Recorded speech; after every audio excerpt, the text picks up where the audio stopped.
Welcome back to the Living Transplant podcast. Season 4 is just around the corner. The last 3 episodes, we have shared stories from the podcast Remember This, who we partnered with during Living Donation Week 2021 to highlight first-person living organ donation stories submitted through an online app. We have one more episode for you from that series. In this episode, Len shares his journey as a double anonymous non-directed donor, meaning he donated a kidney and a portion of his liver to strangers. Please enjoy.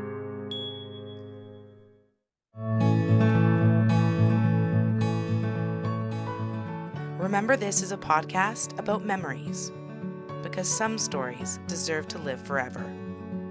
I'm Amanda Capito. On today's episode, my name is Leonard Potter, and I'm 57 years old. let's get started. So, where are you living right now, and how did you end up here? I grew up in Southern Ontario, Canada, and I now live in Brampton, just outside of Toronto. What would you say was your proudest moment? I'm a non-directed living liver and kidney donor. I donated a piece of my liver to a child in 2019 and a kidney to someone in 2021. My proudest moment was after the liver donation surgery when the child's surgeon visited me in my hospital room and told me that the child's liver transplant surgery went really, really well and that he was now doing great. So for me, that's about as good as life gets, right? A really sick kid is now on the road to recovery and hopefully to a normal life. Tell me about a hardship that you went through that is unforgettable but formative to who you are today. For a few years when I was in public school, I was picked on. Like really picked on. And for me, that was a really tough time in my life.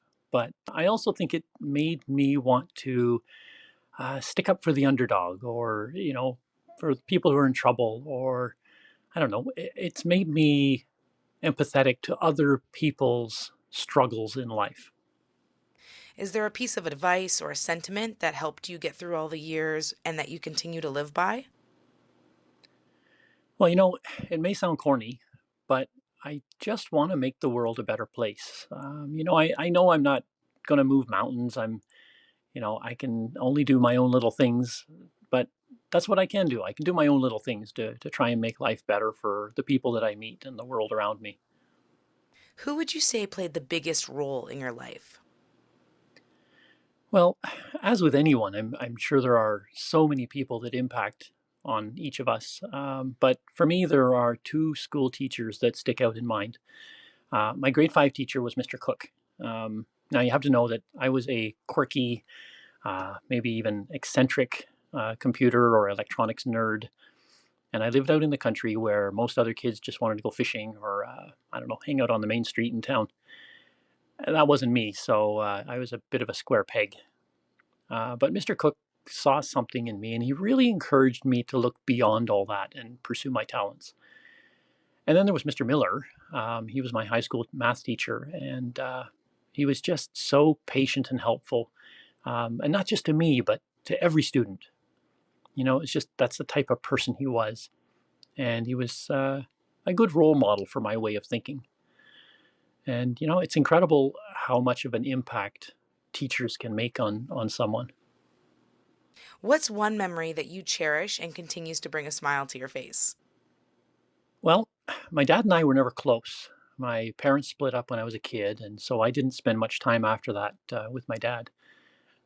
We did reconnect later in life, though, and my wife, Margaret, and I met up with him while he was camping at one of his favorite fishing holes way up in Shining Tree, Ontario. We only spent a couple of days with him that time, but we talked and we laughed, and of course, we went fishing. And so the 3 of us were in the boat, and my dad and Margaret and me, and we all had a line in the water. And my dad never caught a fish that day, but I think I caught 3. And I can still see the smile, or I don't know, whatever it was, the look on his face when I caught one and reeled it in. It was like he couldn't be more excited for me. And I've traveled around the world, and that was just a very special couple of days for me. Is there an item that you have that has particular significance that you continue to hold on to? Well, as I said earlier, I donated a piece of my liver to a child, and since it was a non-directed or an anonymous donation, the rules in Ontario say that we can never meet or know who each other are, so that child will never know who I am or vice versa. But the rules do let us exchange one letter, and I wrote a letter to them a little while after my surgery, and then a while after that, they replied back. And I can tell you, getting that letter was magical. I learned that the child was doing really, really well. Everything went great, and they were on their way to, a full recovery and a normal life. So, and I still read that letter every now and then, and it makes me cry happy tears. And so that letter just has so much meaning. It's very special to me. Let's talk about the present. What do you like to do now? How do you spend your time? After my liver donor surgery at Toronto General Hospital, I started volunteering there. My first job was as a navigator. So I'd meet people as they came through the door and then help them to get to wherever they had to get to in the hospital. And in just about every case, I got a thank you. And I'd get a couple of hundred thank yous every day. And volunteering has become one of my favorite things to do. I really look forward to meeting new people every time I volunteer there. Is there anything else you'd like to share? I'd like everyone to think about how they can do their bit to make the world a better place. You know, like, I don't know, help a neighbor, volunteer somewhere, donate blood, or just reduce the amount of waste that we produce. Think about your legacy.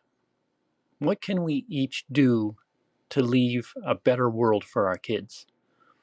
You don't have to be an Elon Musk or a Bill Gates to make a difference. And we can all make a difference in our own small way. Thank you so much for listening to Len's story from Remember This, Living Donation Edition. Special thanks to Len, Amanda Cupido, and Remember This team. If you have your own story you'd like to share, please reach out to us at livingorgandonation@uhn.ca. And don't forget to subscribe, comment, and like our podcast. Thanks for listening.